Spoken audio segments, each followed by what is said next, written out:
Salam alaikum, j'espère que vous allez bien. Alors, cette vidéo sera consacrée pour la correction de la série de TD de l'algèbre linéaire sous la direction de M. Khalid Benouné. Cette série, on va les permettre tout d'abord par le premier exercice. Premier exercice, on nous demande de montrer si les vecteurs respectent certaines normes et certaines conditions. Alors, la méthode de travail est la suivante. Pour chaque exercice, on essaie de dire quelles sont les notions de base qu'on va utiliser dans notre exercice. Pour ce cas, pour ce premier exercice, on aura besoin de savoir les familles libres, une famille génératrice, une base, puis les composantes d'un vecteur. Si on prend le premier cas, on nous demande de vérifier, montrer plutôt que les vecteurs ne sont pas linéairement indépendants.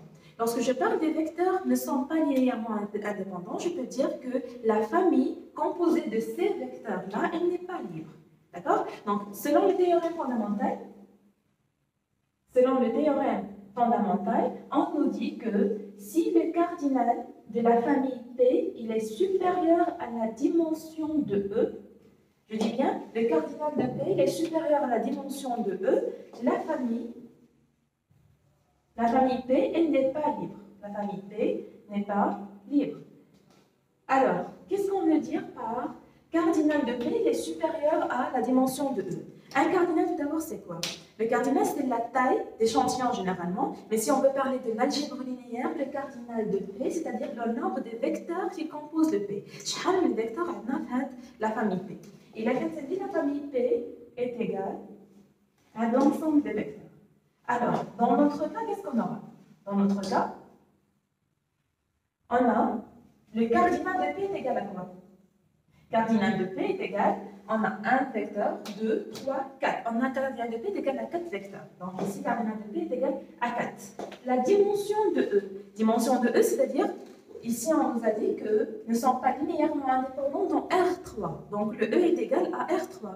Et la dimension de R3, c'est 3. Donc on a ici la dimension de R3 est égale à 3. Qu'est-ce qu'on peut remarquer? Que le cardinal de P qui est égal à 4 est supérieur à la dimension de R3 qui est égale à 3. Donc ici, on peut dire que le cardinal il est supérieur à la dimension de R3.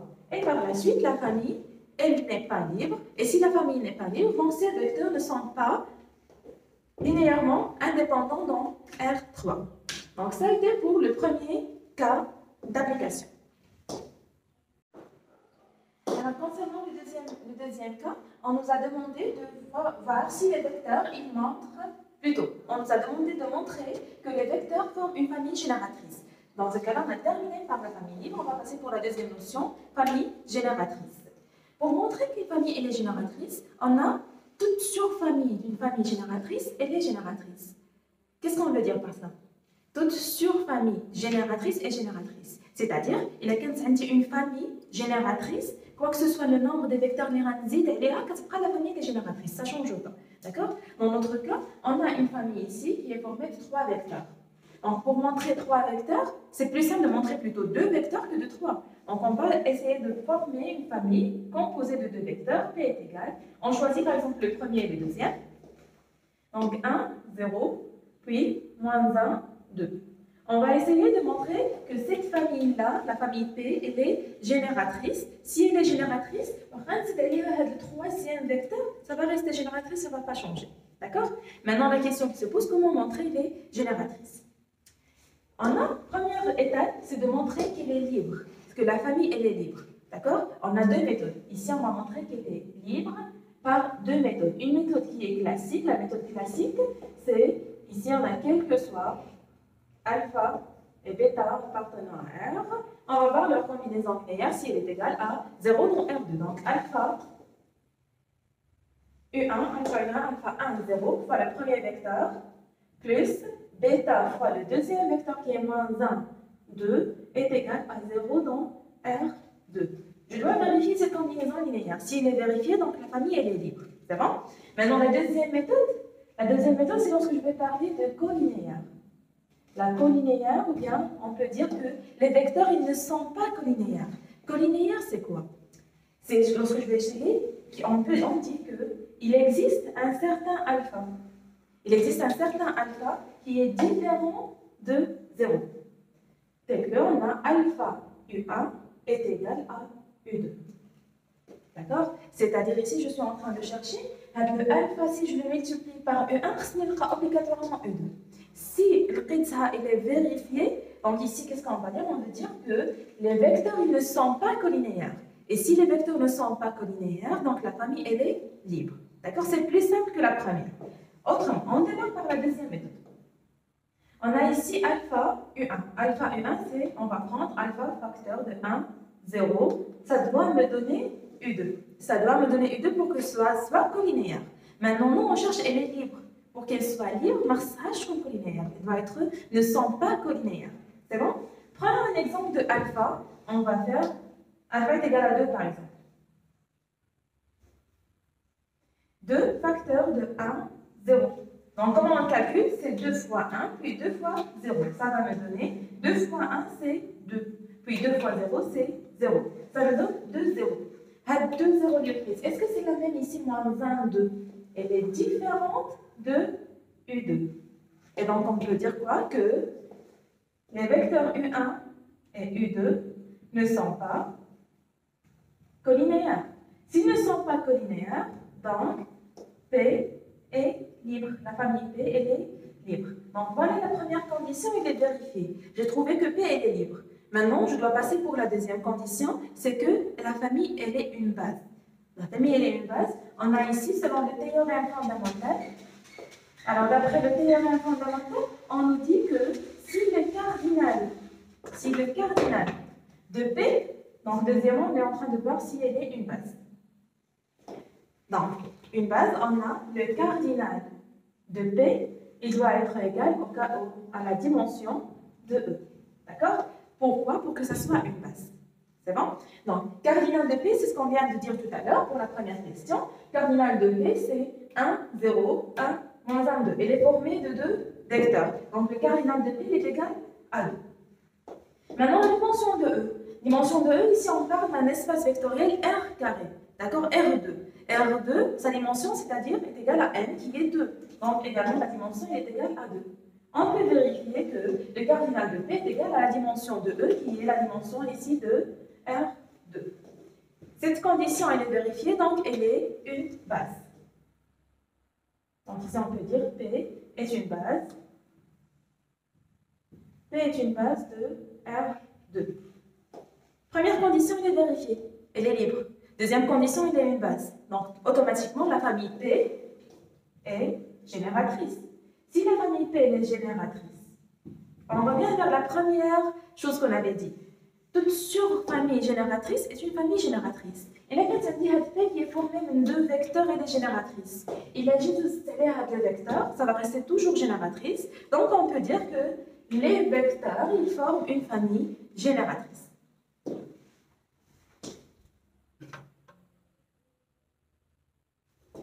Alors ici, pour maintenant le troisième cas. Pour le troisième cas, on a 3 vecteurs. On nous demande de voir s'ils forment une base. D'accord, ici, pour voir s'ils forment une base, on a selon le théorème fondamental, le cardinal de P est égal à la dimension de E. Si le cardinal de P est égal à la dimension de E, il suffit de voir si la famille elle est soit libre, soit génératrice. Dans notre cas, on a le cardinal de P est égal à 1, 2, 3. Donc le cardinal de P est égal à 3. D'accord? La dimension de E, ces vecteurs, ils sont, on cherche une base dans R3. Donc la dimension de R3, c'est toujours 3. Donc on a, la condition est vérifiée. Le cardinal de P est égal à la dimension de R3. Donc il suffit de montrer que P, soit elle est libre, soit elle est génératrice. D'accord? On va essayer de montrer si P elle est libre. Lorsque je dis P, soit elle est libre, soit elle est génératrice, il a le qitsa libre, ça donc c'est suffisant. Et là, le qitsa elle est génératrice, c'est bon, c'est suffisant. Je ne dois pas faire les deux à la fois. Alors, P est libre, on dit que la méthode classique, soit alpha, bêta, lambda appartenant à R, alpha U1 plus bêta U2 plus lambda U3 est égal à 0 et R3. Maintenant, la question qu'on doit poser, c'est quoi? Pourquoi on ne peut pas utiliser la méthode de collinéaire et calculer un certain alpha et on passe? Donc, il a précisé que la méthode de collinéaire, on ne peut l'utiliser que si on n'a que 2 vecteurs. Si j'ai que 2 vecteurs qui forment la famille. Si par exemple j'avais la famille P, elle est formée de 2 vecteurs, c'est-à-dire son cardinal est égal à 2, je peux dire ici, je peux utiliser la méthode collinéaire. C'est uniquement dans ce cas lorsqu'on n'a que 2 vecteurs. Maintenant, soi-disant, on a 3 vecteurs, on n'a qu'une seule méthode qu'on peut utiliser, c'est la méthode de phare, la méthode classique. On essaie de trouver alpha, lambda et gamma ou bien et bêta est égal à 0 pour dire que la famille elle est libre. Donc, comment on procède? Par le calcul du système. On a ici alpha U1. Alpha U1, c'est alpha facteur de 2 moins 4, 1, plus bêta U2, bêta fois 1, 0, 1, plus lambda U3, c'est moins 1, 3, 0, est égal à 0 dans R3, c'est-à-dire 0, 0, 0. Comment on forme ce système? C'est à travers des équations. Je vais multiplier le alpha, le bêta et le lambda à tour de rôle dans leur vecteur. C'est-à-dire alpha fois 2, ça me donne 2 alpha, plus bêta fois 1, ça fait bêta, plus lambda fois moins 1, c'est moins lambda est égal à quoi? Est égal à 0. C'est compris? Alors, de même, on va faire pour le reste. Lambda, plutôt, alpha fois moins 4, ça fait moins 4 alpha. Plus bêta fois 0, c'est 0. Plus lambda fois 3, donc ça me fait ici plus 3, lambda est égal à 0. De même, pour la troisième position, troisième composante, alpha fois 1, ça fait alpha, plus bêta fois 1, ça fait bêta, plus lambda fois 0, ça fait 0, donc est égal à 0. Par la suite, on va procéder à la résolution de ces équations en remplaçant une composante en fonction de l'autre. C'est-à-dire, on va alpha en fonction de bêta, ou la bêta en fonction de lambda pour qu'on puisse trouver alpha est égal à combien, bêta est égal à combien et lambda est égal à combien. Alors, après le calcul que vous allez trouver dans votre correction publiée dans la plateforme, on va trouver ici que alpha est égal à 0, bêta est égal à 0 et lambda est égal à 0. Ceci nous permet de dire que P est libre. Et si P elle est libre, par conséquent, elle est une base. Et donc voilà, on a répondu pour... On a déjà le cardinal de P est égal à la dimension de R3. Et on a trouvé que P elle est libre, donc elle est une base.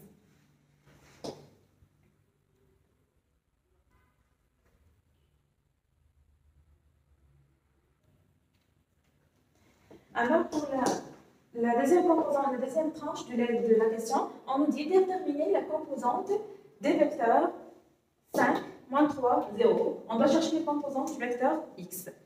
Alors, pour trouver les composantes des vecteurs x, on dit qu'il existe un unique alpha 1, alpha 2, alpha 3 appartenant à R, tel que x est égal à alpha 1, U1, alpha 2, U2 et alpha 3, U3. Donc ici, on remplace les vecteurs par leurs valeurs. On a x est égal à quoi? 5, moins 3, 0 est égal à alpha 1, U1. Donc alpha 1, 2, moins 4, 1, plus alpha 2 fois 1, 0, 1, plus alpha 3 fois moins 1, 3, 0.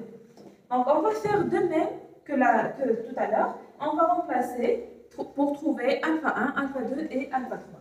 Donc, on va former notre système. Alpha 1 fois 2, ça fait 2 alpha 1. Plus alpha 2 fois 1, ça fait alpha 2. Moins 1 fois alpha 3, ça fait moins alpha 3 est égal à 5, la première composante du vecteur x.